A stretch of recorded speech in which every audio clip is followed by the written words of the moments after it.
सावधान। ओम नमः सिद्धेभ्यः। ओम नमः सिद्धेभ्यः। ओम जय जय जय। नमोस्तु नमोस्तु नमोस्तु। नमो अर्यन्ताणं नमो सेद्धाणं नमो वैरियाणं नमो वज्रायाणं नमो लोये सवसाणं। मंगलम भगवान वीरो मंगलम गौतमो गणी मंगलम कुंद कुंदारो जैन धर्मोस्तु मंगलम। सर्वमंगलम मांगल्यम सर्वकल्याणकारकम प्रदानं सर्वधर्माणां जैनं जयतु शासनं जैनं जयतु शासनम्। अरिहन्त देव वन्दे गुरुवन्दे न गणनानव्यरायो धम्मदया मे वन्दे कम्मक्ख कारणं शुद्धं। बोले जिनवाणी मात की जय हो, बोले सती मात की जय हो। सुदृष्टि तरंगिणी नाम का ग्रंथ पंडित टेकचंद जी कृत और अपने 22 प्रकार के परिचय जय हैं उनकी चर्चा चल रही है। 13 परिचय जय की चर्चा हुई थी जिसमें पेज नंबर 134 पर चलेंगे, जिसमें क्षुधा, तृषा, शीत, उष्ण, दशमसंक, नग्नत्व, अर्ति, स्त्री, चर्या, आसन ये अपने हो गए थे, है ना। उसके आगे के अपने बाकी बंधन परिचय ये हो गए थे अपने। अब 14 नंबर याचना परिचय पर चर्चा चलेगी। दूरवचन का भी हो गया था अपना और बंधन हो गए थे, 13 हो गए थे टोटल। आज 14वां चलेगा याचना परिचय विजयी साधु।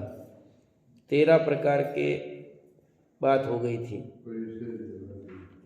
देखिए 14 नंबर पेज नंबर 134 पर।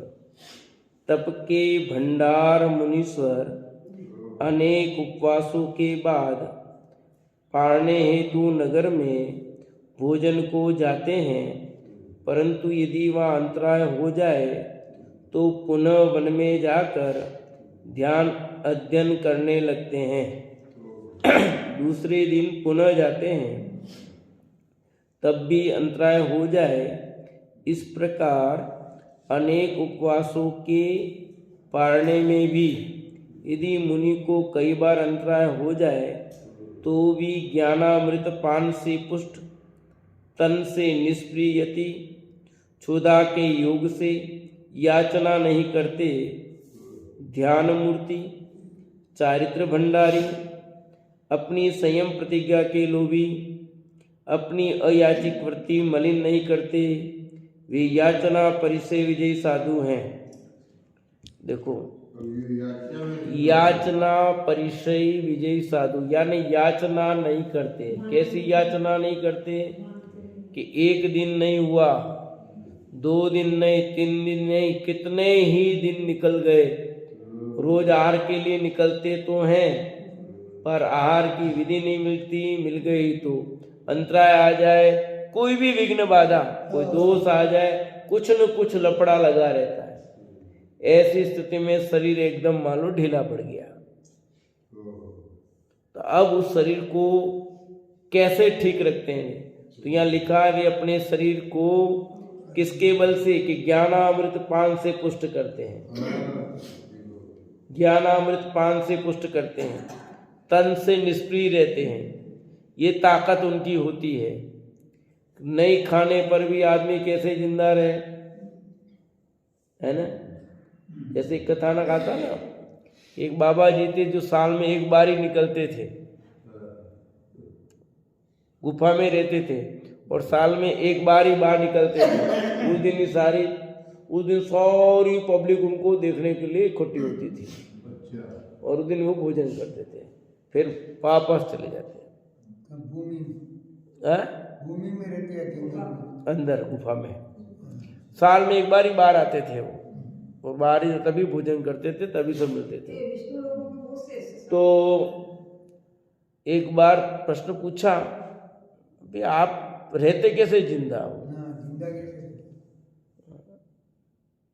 बस यही सबको देख करके जिंदा रहते हैं, और क्या है, इतनी पब्लिक ख्याति से। अब एक बार ऐसा किया, समझ में आ गया कारण क्या है, तो उस समय निकले, उस समय कोई पब्लिक नहीं, इस बार नहीं निकले, निकला दिया विज्ञापन। बाबा जी को पता है क्या है, इस बार बाबा जी समय नहीं दर्शन देंगे, कोई आया नहीं, ढीले पड़ गए। तो कुछ ऐसे भी होते हैं, तो जैसे वो मान कैसा काम करती है, ऐसे मुनिराज के कौन सी ज्ञानामृत का पान करते हैं। जैसे वो मान कैसा कुष्ठ के प्रसिद्ध यश कीर्ति, उससे जिंदे हैं। तो लोग यहाँ देखो, कहानी है, कहानी कहानी के हिसाब से होती है। यहाँ 50 प्रश्न खड़े किए कि शरीर के लिए तो सब चीज चाहिए ही, ऐसे कैसे रह सकते हैं? नहीं, कहानी कहानी होती है। तो अभी भी 60 में करते ही है, ऐसे भी करो। शरीर के लिए सब चाहिए कि नहीं चाहिए? अरे भैया, चाहिए तो वो भी सब चीज चलती है। और दूसरा, शरीर की अलग अलग पुष्टता है। आज भी ऐसी चीजें हैं जो उनको लोग, आप कितने समय तक रह सकते हो? पढ़े हैं ना, आप देखो कई लोग कोमा में पड़े हैं, 1-2 साल तो कुछ नहीं खाते पड़े हैं। ऐसे लोग देखे कि नहीं देखे? कुछ नहीं है, नली से दून, फलना सा दून, जैसा भी, पर पड़े कुछ नहीं खा रहे ना। ऐसे ही मुनिराज अपने शरीर को ज्ञानामृत से पुष्ट करते हैं कि देह के प्रति उनकी रति नहीं है, देह के प्रति उनका आकर्षण नहीं है। बहुत विचार करता हूं कि इतने समय तक रह कैसे जाते हैं। तो रहने का कारण यही होता है कि देह के प्रति लगाव जितना होगा उतना सब होता है। इतनी आग जल रही हो और आप सहन कर लो, सरल काम नहीं है। माथे पर सिगड़ी जल रही है, चलो ब्रज विषम नारा सैनन था, ये बात हमने मानी, सैनन उनका बहुत मजबूत होता, अपना सैनन कमजोर है, तो भी शरीर तो उदारी की है, शरीर तो उदारी की है, तो वे उसको सहन करते हैं। कैसे करते हैं? एक ही कारण होता है, देह के प्रति ममत्व का नहीं होना। देह के प्रति राग टूटा है, जितना राग टूटा होगा उतना सहन होता है। देह के प्रति राग कम नहीं हुआ होता तो नहीं होता है। कहते हैं अरे ये अपने बेटे को इतना हो रहा, कुछ भी इसको तकलीफ नहीं, इसको कैसा बाप है ये, हैं? घर से निकाल दिया तो क्या हुआ, कुछ भी हुआ तो क्या हुआ, पर उसको उसके प्रति लगाव बिल्कुल टूट गया ना, कम हो गया ना, इसलिए उस बच्चे का कुछ भी, उसको कोई फर्क नहीं पड़ रहा है। और थोड़ा बहुत जो लगाव वो अंदर हो रहा है तो वो दिखाना नहीं चाहता। देखो, थोड़ा बहुत तो कहीं काम करता है, वो होता भी है, पर बहुत टूट चुका है वो, कहीं न कहीं उनके बीच में, पिता पुत्र के बीच में वो बहुत गैप हो गया है। दूसरे जीवों को समझते हैं, वैसे ही समझने लग जाते हैं ना। तो उसके कारण वो, उसको ज्यादा फर्क तो अंदर थोड़ा सा राग है, वो काम कर रहा है, पर वो बहुत गैप हो गया ना, इसलिए उतना काम नहीं कर रहा जैसा दूसरे बेटे के प्रति कर रहा है। वही चीज है शरीर के प्रति है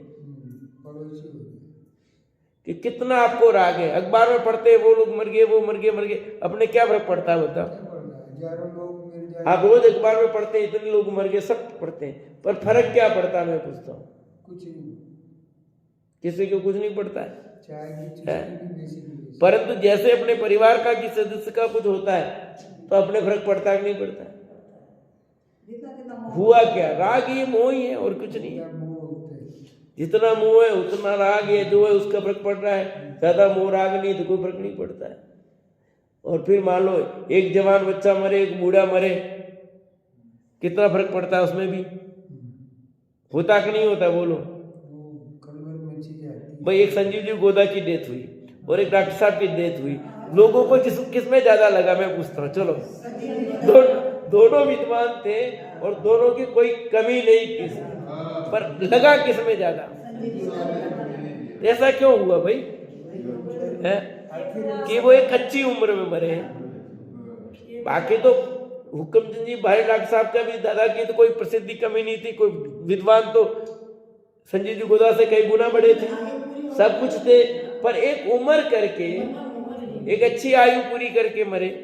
तो इतना रंज नहीं हुआ, दुख तो सबको हुआ, पर इतना रंज नहीं हुआ जितना संजीव जी गोदा के प्रति। क्यों? कि वो एक अल्प आयु में हमारी दृष्टि से, अपनी बाकी तो आयु पूरी करके मरे, पर हमारी दृष्टि से वो एक अल्प आयु में मर गए। एक अच्छे अवसर पर, एक अच्छी अवस्था जो चालू हुई थी, और बार में प्रचार की बात भी देखे जिनके में से हो रही थी, तो वो सब एक विराम लग गया। तो सारी पब्लिक को उनके प्रति इतना राग लगा था, तो मोह हो गया ना, वो आपको दुख दे रहा है। राग तो वहां पर था, पर दोनों में फर्क नहीं पड़ा, राग कभी कैसे काम करता है। बस बात यही है, ऐसे ही समझो मुनिराज की, कि मुनिराज भी इस देह के प्रति विरक्ति भाव ले चुके होते हैं, इसलिए वे इतना सहन कर लेते हैं। बाकी सहन कहां से करेंगे? 3 कसाय चौकड़ी का अभाव हुआ है, वो काम कर रहा है, तब जाके याचना, परिचय, जय और सब ये विजयी होते हैं। बाकी कोई संभव नहीं है कि वो इसे कर ले भैया, क्योंकि देह ना सबसे निकटतम संबंध देह से ही है। यदि सबसे राग होता तो अपनी देह से होता, बाद में उसके दूसरों से होता है। सबसे ज्यादा राग पति पत्नी भाई बहन इनसे भी ज्यादा राग होता है तो देह से ही होता है, सबसे निकटतम। क्योंकि शरीर और आत्मा एक जैसे माने जाते हैं ना अपने सबको, तो इसलिए इस देह के प्रति जितना ममत्व कम हुआ होगा, जितना राग कम हुआ होगा, उतनी ताकत बढ़ती है। देह छोड़ना आपके हाथ में नहीं है। ये पेन को छोड़ना है, मेरे को पेन के प्रति राग टूट गया तो पेन छूट जाएगा, पर शरीर के प्रति राग टूटने पर भी शरीर थोड़ी छूटता है। ये आपके हाथ में नहीं है, समझ में आएगा नहीं? ये तो रहेगा, पर इसके प्रति राग टूट सकता है। बाकी वस्तुएं जो पर है, अलग है, भिन्न, उनको तो राग टूटने के साथ वस्तुएं अलग भिन्न हो जाती है, जितना जितना। परंतु शरीर के प्रति ऐसा नहीं होता है। वो तो केवल ही जानते हैं, और वो जानता है उसका कितना राग उसमें टूटा हुआ है, कितना उस शरीर के प्रति आपकी वांछा है। इसलिए लिखा, ज्ञानामृत पान से पुष्ट तन से निष्प्रियति, ये शब्द है, तन से निष्प्रियति, शरीर के प्रति निष्प्रिय हुए हैं। क्षुधा के योग से याचना नहीं करते, भूख के कारण याचना नहीं करते किसे, कि भैया देखो कल पूरी ध्यान रखना, इतने दिन हो गए हमारे, ऐसा किसी को नहीं कहते। आदिनाथ का उदाहरण आता ही है, और भी मुनिराज है। आदिनाथ कितने महीने तक आहार के लिए उतरे? 6 महीने तक नीम थे, पर 7 महीने 9 दिन तो आहार के लिए उतरे। 7 महीने 9 दिन तक बोलो उनको विधि नहीं मिली। समता किसके प्रति आक्रोश किया कि वो तो तीर्थंकर थे, छोड़ो। अरे सैकड़ों मुनिराज आज हुए हैं, आज भी मुनिराज किस पर आक्रोश होंगे कि नहीं, अंतराय है, दोष है, तो पूर्व कर्म की कैसी कैसी बाधाएं कर्म किए हैं। आज ही मेरे को पूछा एक जने ने वहाँ पर कैंप में कि कैसे हो गया, मैं सही बताऊं? क्या सही बताऊं? मैंने कहा मैंने कोई खोटा काम किया था पहले, उसके कारण ऐसा हुआ। भाई सही बता, बिल्कुल आपने सही बात कही। उस लेडीज ने कहा आपने बिल्कुल सही कहा, क्योंकि अपन ने कब किया है, जैन नहीं थी वो, जैन थी। मैंने कहा पूर्व में कोई कोई अपराध किया था, उस अपराध का फल भोग रहा हूँ। अब क्या पता कब किया है, पता नहीं। बिल्कुल आपने सही बात कही है, सच यही है। बाकी कैसे क्या हुआ, बाकी सावधानी हटी कि दुर्घटना घटी। ये बार में कहेंगे सावधानी हटी कि दुर्घटना घटी, तो ये बाकी तो सब अपने ही कर्म का, जो भी अपराध किया है उस अपराध का फल होगा, और कुछ भी नहीं है। बिना अपराध के कुछ भी नहीं। चाहे अच्छा किया तो अच्छा मिल रहा है, बुरा किया तो बुरा मिल रहा है। जो भी किया पाप पुण्य के अनुसार जो कुछ भी मिला है, तेरे पाप पुण्य के अनुसार, तेरे कर्म बांधे उसके अनुसार मिला है, जैसा भी मिला है और जो भी मिल रहा है। कि पति ऐसा क्यों मिला, पत्नी ऐसी क्यों मिली है, इतनी बढ़िया पत्नी क्यों मिली, इतना बढ़िया पति क्यों मिला, इतना पति खराब क्यों मिला, इतनी पत्नी खराब क्यों मिली, बच्चे खराब क्यों मिले। जो कुछ भी मिला अच्छा या बुरा सब ही तेरे ही कर्म के अनुसार मिला है, जैसा मिला है। हाँ। संस्कार की बात भी है, वो निमित्त अपेक्षा सब कहा जाता है। संस्कार इतने बढ़िया संस्कार देने पर भी कोई बाहर चला जाए क्या करे, किसकी ऐसी स्थितियां हो जाए क्या करें। तो अपवाद रूप में सब चीजें होती रहती है। आदिनाथ ने बहुत अच्छे संस्कार दिए थे मारी जी को, अब उनका ही विरोधी निकल गया तो क्या करें है?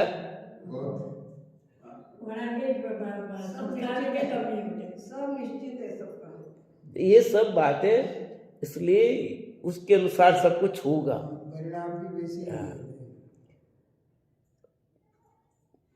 ध्यान मूर्ति चारित्र भंडारी अपनी संयम प्रतिज्ञा के लोभी, देखो शब्द का प्रयोग किया वो देखो, संयम प्रतिज्ञा के लोभी किसके लोभी है मुनिराज, कि अपनी संयम प्रतिज्ञा के लोभी है वो।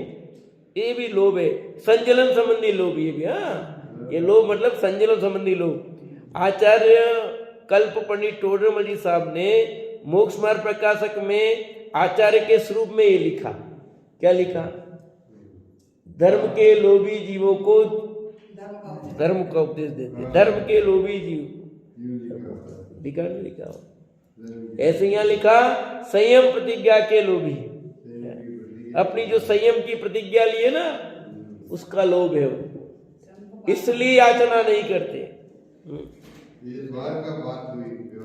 अपनी अयाचिक वृत्ति मलिन नहीं करते, स्वाधीन वृत्ति है ना।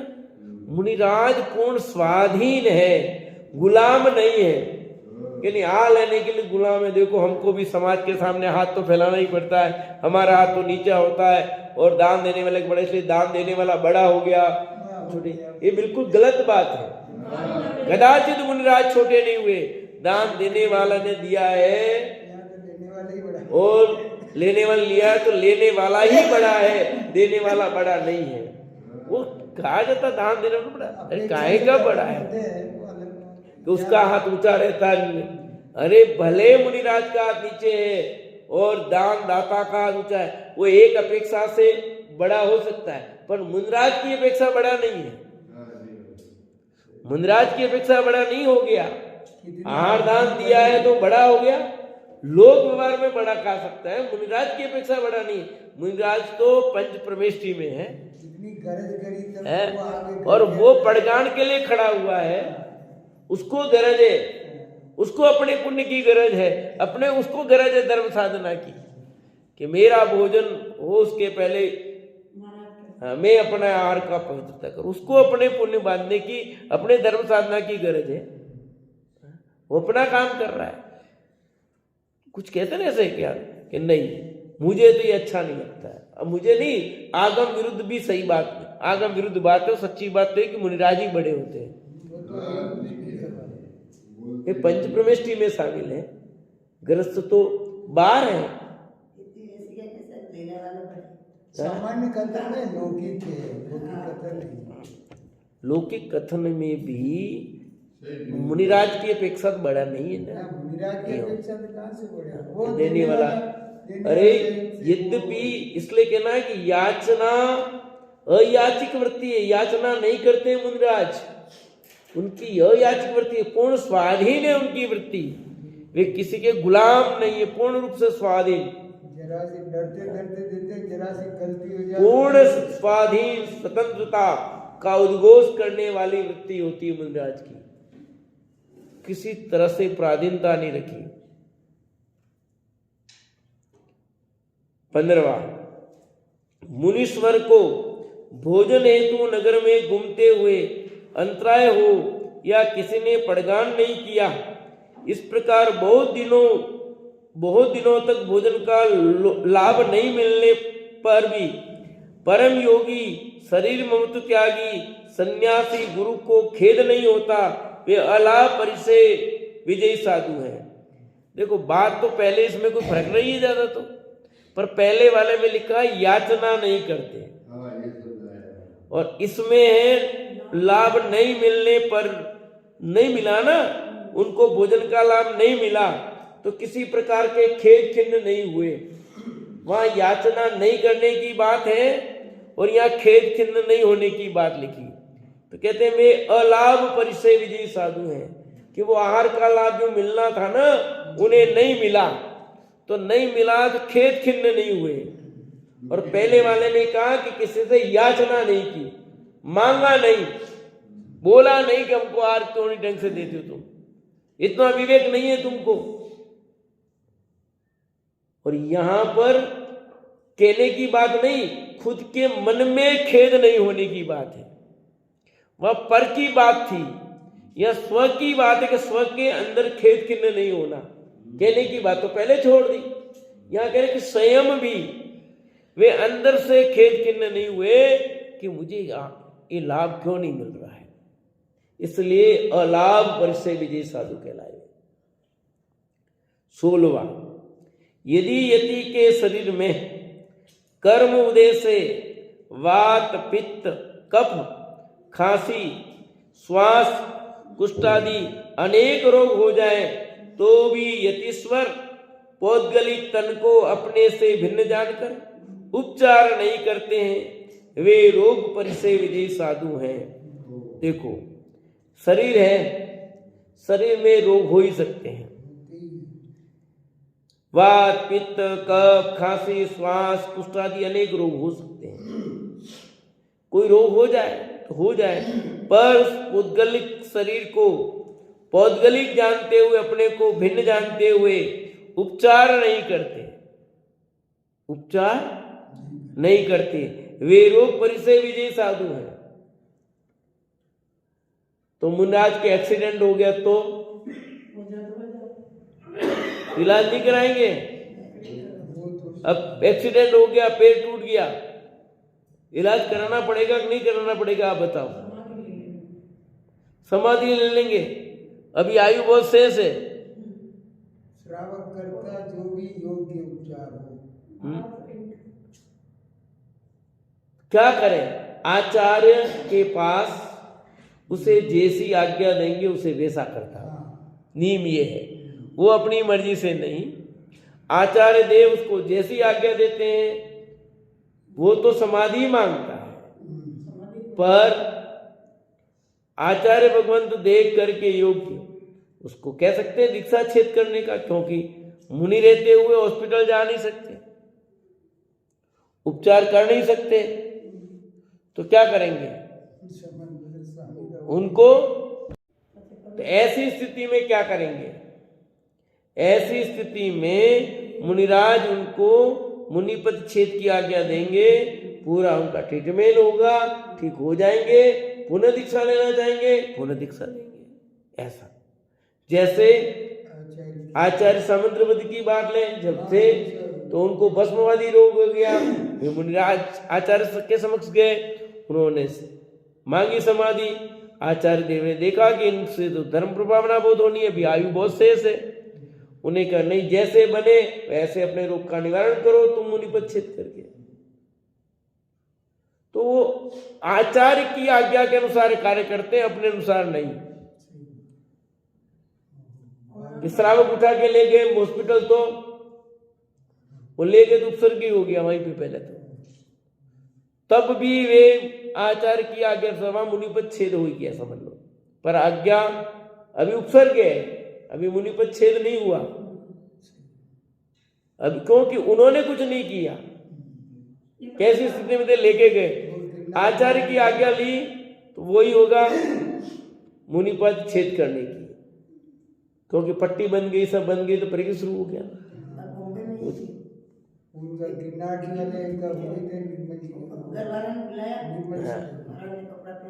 वो तो देखो क्या जैसी परिस्थिति होगी वो करना पड़ेगा ना, जो होगा वो करना पड़ेगा, ऐसा नहीं चलेगा कि नहीं।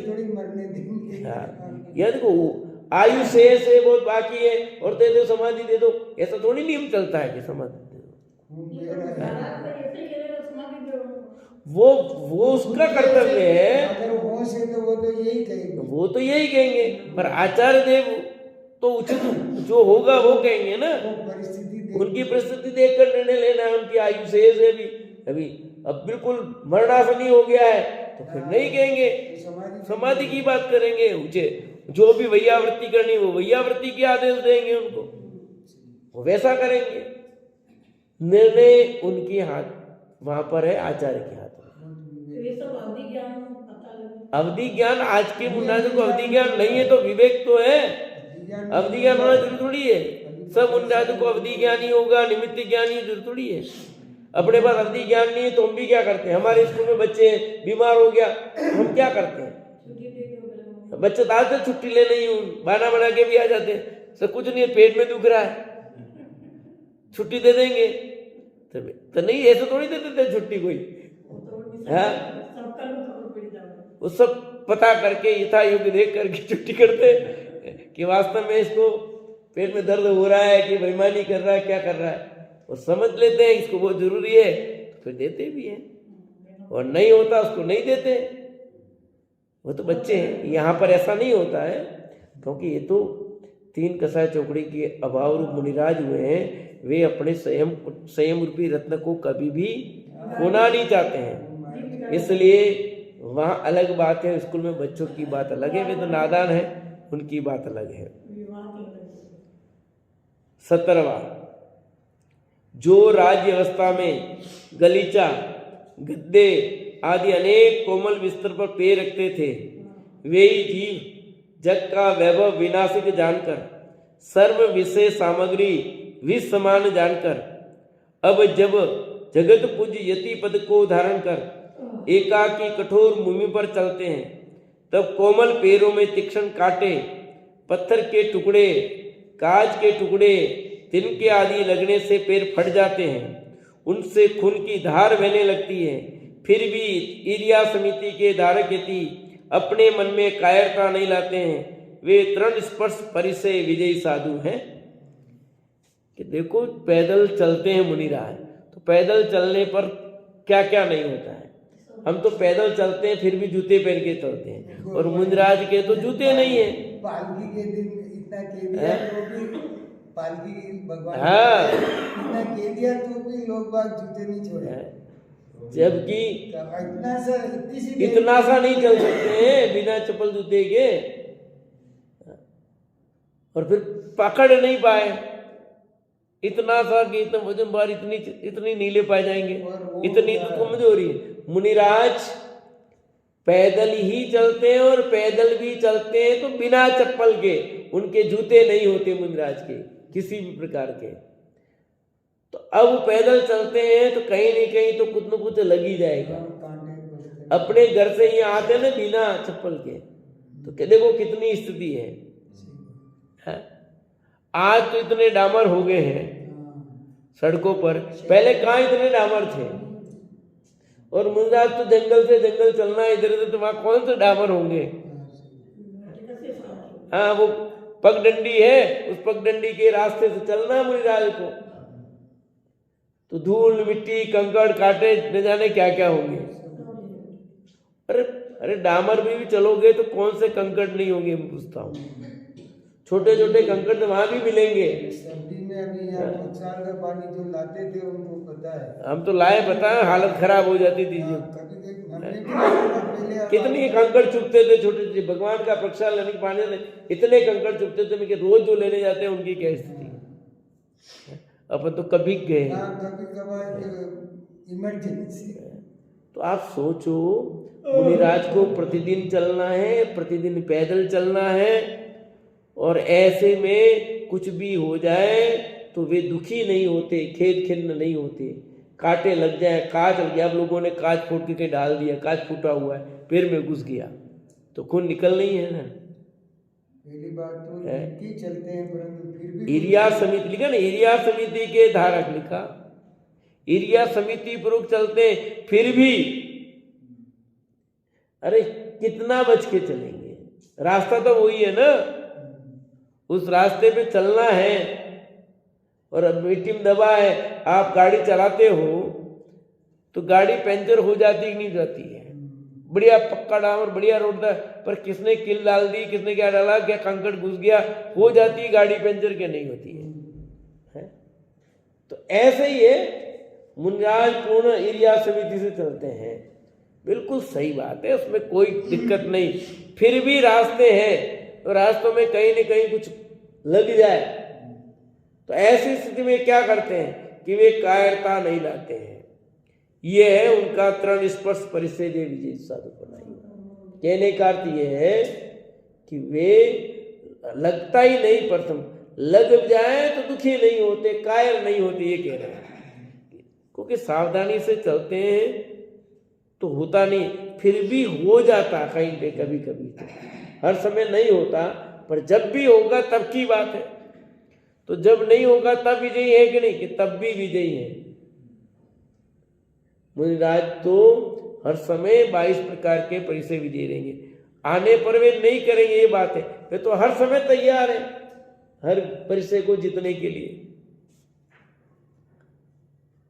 18वां, जो राज्य अवस्था में अनेक सुगंधित चंदन, अगर, इत्र, खुशबू, केसर, कस्तूरी आदि अनेक सुगंध लेप करके गमन करते थे, वे अब संसार की सर्वदशा विनाश के जानकर शरीर से ममत्वभाव छोड़कर शरीर की शोभा से रहित हैं।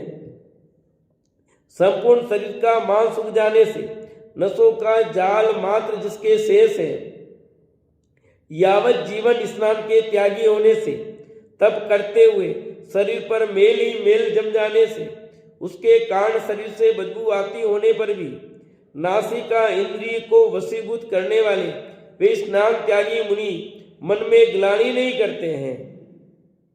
क्या मन में ग्लानि? ये किसकी बात चल रही? मल परिचय विजय साधु की बात है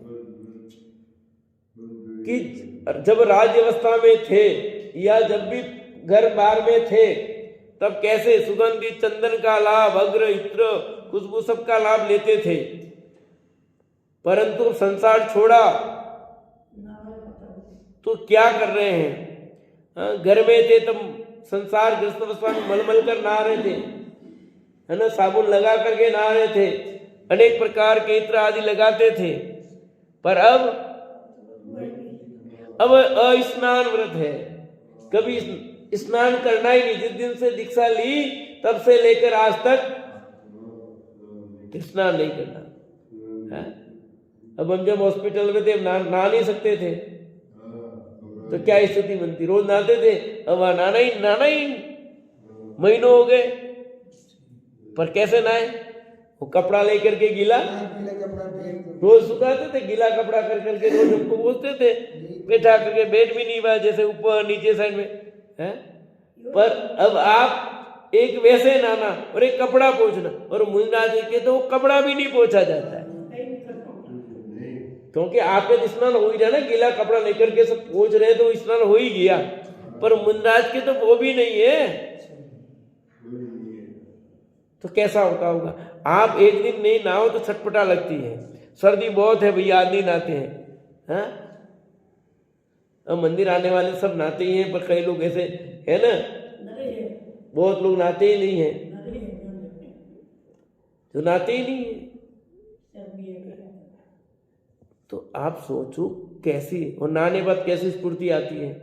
पर मुनिराज ने दीक्षा ली तब से लेकर जब तक रहे तब तक स्नान ही नहीं किया, कभी पानी से नहा ही नहीं, साबुन की बात तो दूर रही, स्नान ही नहीं किया, डुबकी नहीं मारी कभी।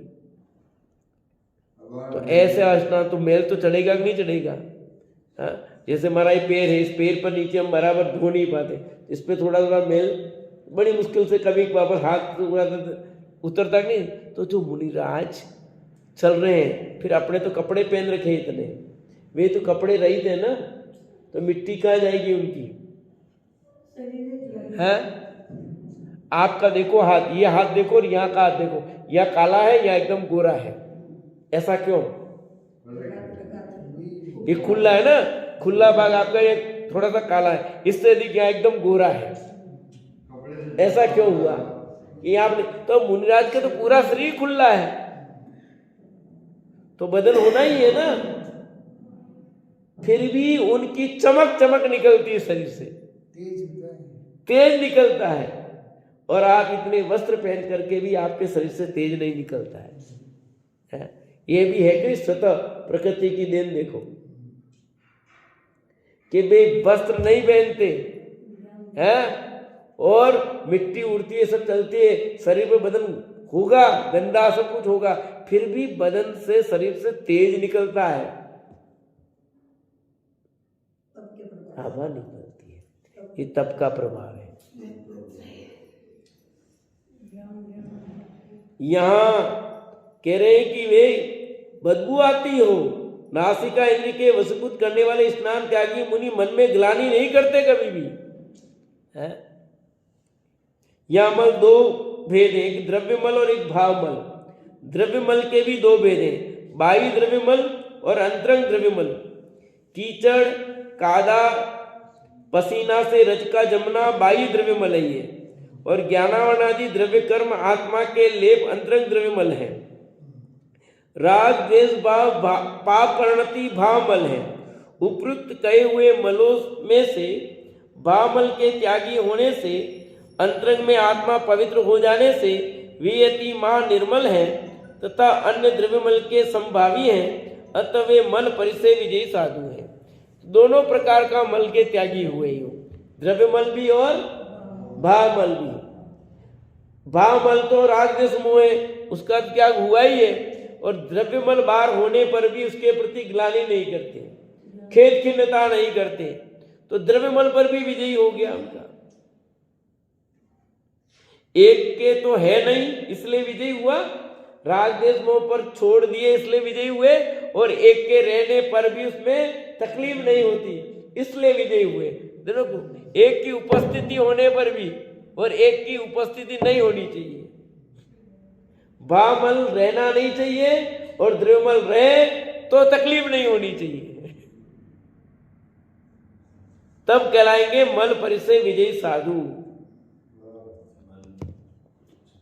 19 राज्य अवस्था में जो स्वयं चक्रवर्ती थे या कामदेव, विद्याधर, मंडलेश्वर, महामंडलेश्वर इत्यादि उच्च वंश के राजा थे, मान के लिए अनेक युद्ध करते थे, अनादर करने वाले को दंड देते थे, अपनी आज्ञा सब लोगों पर चलाते थे, वे अब संसार दशा को चंचल जानकर राज्यभार त्याग नग्न होकर वनवासी हुए। वैराग्य के बल से कसायों को जीता है। उन जगत गुरु वितरागी को देखकर कोई मंदभागी अज्ञानी आवादन नहीं करे, नमस्कार वंदना नहीं करे, विनय आदि नहीं करे, तो भी सर्व जीवों के बंधु किसी के प्रति रोष भाव नहीं करते, वे सत्कार पुरस्कार परिचय विजयी साधु हैं। देखो भाई, इस सत्कार वत्कार की बात कितनी है कि जब वो राज्य अवस्था में थे, चक्रवर्ती थे, कामदेव थे, तो उनका उच्चासन था, तो सब लोग सम्मान बहुत करते थे, अनादर कर दे तो राजदंड देते थे। होता ना साहब, मेरी स्कूल की घटना है, जैसे जैसे हम प्रिंसिपल हो जाए तो सबको खड़ा होना होता है, नियम है, सामान्य सा है कि फर्स्ट बार को खड़ा होना है। अभी लगी कई लोग वहाँ बैठे रहते, खड़े नहीं होते, एक दो जने यूं बैठे रहते, बैठे बैठे नमस्कार करते हैं। देखता रहा अपने कुछ नहीं बोले। फिर एक दिन बोला झम करके, भाई कि क्या सिस्टम है तुम्हारा, हाँ मेरे को लग गई है मैं सरल प्रकृति का, इसका मतलब तुम्हारा ये सिस्टम थोड़ी तुम खड़े नहीं हो, तुम प्रिंसिपल का आदर करना नहीं जानते क्या? आप मेरा नहीं सीट का आदर कर रहे हो, और सीट का आदर प्रोटोकॉल है, उसका पालन करना जरूरी है, समझाया कि?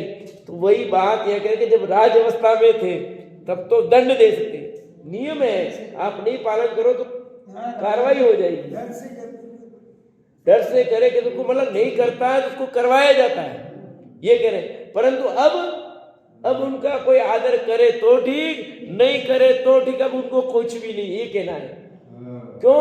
वे तो राज्य अवस्था थी ना, अब मैं मुनि बन जाऊं, उस समय वो आदर नहीं करे तो कोई भाव नहीं है तब, पर अब मैं उस सीट पर हूं ना, उस अवस्था में हूं, तो उस समय पालन करवाना बाध्यता थी, करवाया था, नहीं करे ठीक है मान में आ गया, पर कैसा था।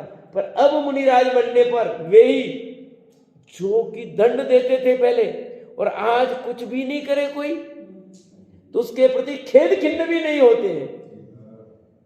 हाथ जोड़ दिए ठीक, नहीं जोड़ा तो ठीक, बड़गान के लिए खड़ा हुआ तो ठीक, नहीं हुआ तो ठीक, किसी के प्रति किसी प्रकार की कोई बात ही नहीं जिनके मन में है, तब जाकर के किसी कैसी वृत्ति है, तब सत्कार पुरस्कार विजेता कहलाती है। अच्छा इन्होंने हमको हाथ नहीं जोड़ा, ठीक है?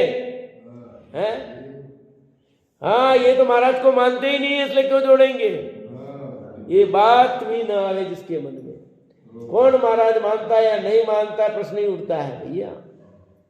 मुनिराज के लिए दिगंबर वितरागी संतों के मन में ऐसा कभी भाव ही नहीं आता है कौन मानता है कौन नहीं मानता है, तब जाकर के उनके सत्कार पुरस्कार विजय साधु कहलाते हैं। वचन में भी नहीं आता है। कोई कहे उनको आपने उनको हाथ नहीं जोड़े तो वे तब वे कहेंगे हमारे क्या, हमारा तो हाथ जोड़ने नहीं जोड़ने से कोई लेना देना नहीं है भैया। जिसके मन में जो भाव होगा श्रद्धा होगा वो जोड़ेगा, नहीं श्रद्धा नहीं जोड़ेगा वो। आप यहाँ भगवान के सामने आए, यहाँ आपकी श्रद्धा, आपने हाथ जोड़ दिए, नहीं श्रद्धा नहीं जोड़े, और आपका उसके प्रति जैसा आकर्षण होगा वैसा कर लेंगे। और कोई अनादर भी कर दे तो भी मुनिराज खेद खिन्न नहीं होते। अगला 20वां परिचय है। यति को तपस्या करते, चारित्र पालते, अंग प्रकंडक आदि ज्ञान या कर्म योग से अवधि मन परिज्ञान प्रकट हो जाए तो वे उसका अभिमान नहीं करते। इन ज्ञानों से रहित अन्य मुनिराजों को हीन नहीं मानते, सदा चारित्र वृद्धि में प्रयत्नशील रहते हैं। वे साधु प्रज्ञा परिचय विजयी साधु हैं। कि क्या कर रहे हैं?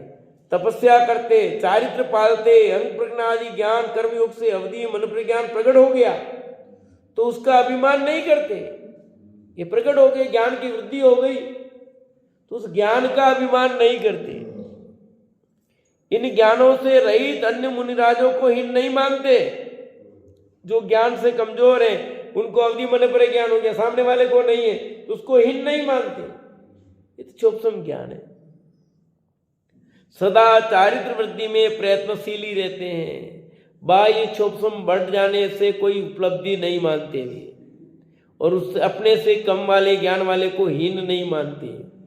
वे अपने चारित्र की वृद्धि में बराबर लगे रहते हैं। इसका नाम है प्रज्ञा परिचय विजयी साधु। 21वां, अनेक प्रकार तप के भंडार, अनेक चारित्र गुण के धारी वीतरागी जगत गुरु को यदि किसी ज्ञानावण कर्म के उदय से ज्ञान की वृद्धि नहीं हो तो यतिनाथ अन्य मुनीश्वरों को अनेक शास्त्रों के पाठी विशेष ज्ञानी देखकर ऐसा विचार नहीं करते कि मैं बड़ा तपस्वी, बड़ी उम्र का हूँ, सच्चे पद का धारी हूँ, परंतु विशेष बुद्धि नहीं है, मुझे कोई क्या कहेगा। वे ज्ञान परिचय विजयी साधु हैं। पहले वाले में ज्ञान की वृद्धि हुई थी और दूसरे में ज्ञान की वृद्धि नहीं हुई, तो अपने ज्ञान की वृद्धि नहीं हुई दूसरों को है, उसके कारण अपने को खेद खिन्न नहीं मानते। वह अज्ञान परिचय विजयी साधु है। यानी अपनी अज्ञानता पर, अज्ञानता नहीं है, ज्ञान की कमी है समझो उसको, तो अपनी अज्ञानता पर वे दुखी नहीं होते, अपने को हीन नहीं मानते। ये अज्ञान परिचय विजयी साधु। अंतिम है 22वां, मुनि को तप करते, चारित्र पालते बहुत दिन हो गए हो, परंतु तप बल से कोई रिद्धि उत्पन्न नहीं हुई हो, या किसी निमित्त से ज्ञान आदि अति से दिखाई नहीं देता हो, तो वे ऐसा विचार नहीं करते कि पहले शास्त्र में ऐसा सुना था कि तप के बल से अनेक रिद्धियां होती है, हमें तो कोई प्रकट नहीं हुई है, अतः न जाने शास्त्र भाषी सत्य या असत्य है। ऐसे संदेह रूपी मिथ्यामयी विकल्प नहीं करते।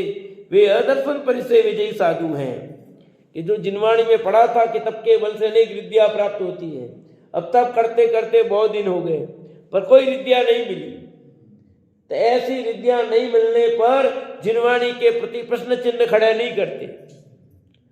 चिन्ह मुनिराजों से सुना था, उनके प्रति प्रश्न चिन्ह नहीं करते। वितरागी भगवंतों के ऊपर प्रश्न चिन्ह नहीं खड़े करते, अपितु अपनी कमी को देखते हैं।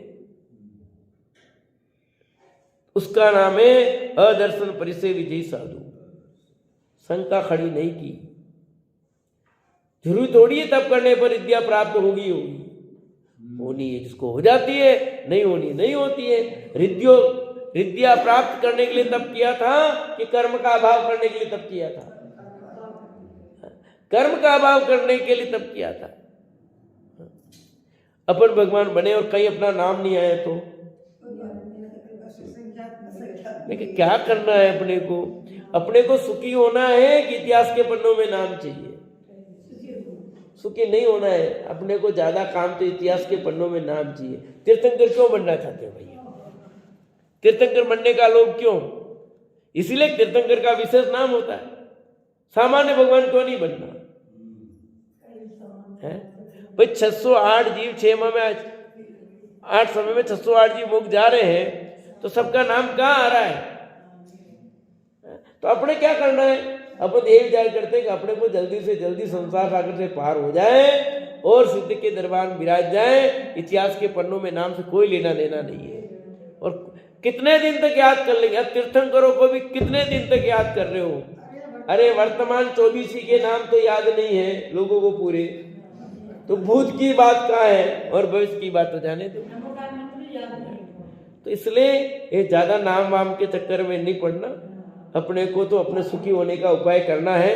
हम सुखी हो इसी भावना से।